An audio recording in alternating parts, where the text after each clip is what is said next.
And there is, and this one is one people really want to argue, which proves the point, but the average effect of sugar on children's behavior is 0. That's usually what people pull on. I know it said eating candy, What? but there is no effect. They did a blind study where they would either give or not give the kids sugar. They've done this multiple times because there was pushback.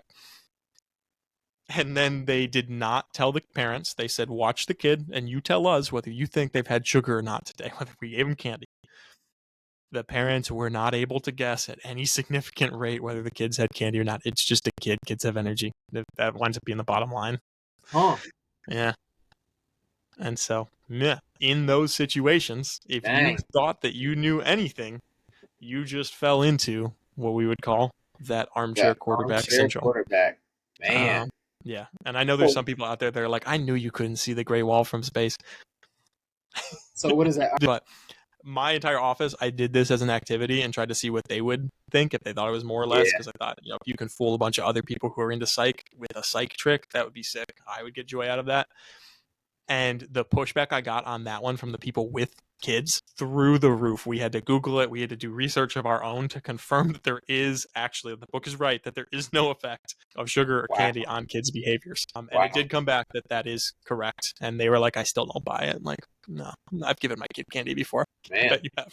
Okay. But yeah. And so it comes up in everyday knowledge all the time. Fair enough. Fair enough. Yeah, and there is a balance between these two, right? And so there's a balance between imposter syndrome and armchair quarterback syndrome.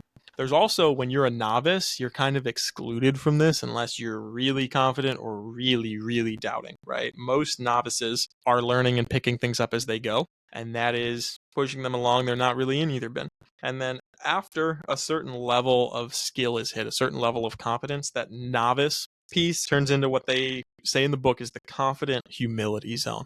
And that's Okay. where you kind of want to be, is floating between that and sometimes the imposter syndrome, because you have Right. some doubt. You're not arrogant, but you do want to check yourself, right? Yeah. Yeah. And so you're checking yourself. The way that they put it was, if you don't think there's a floor above you, how are you going to get to it? If you already think you know everything, how are you going to learn anything else?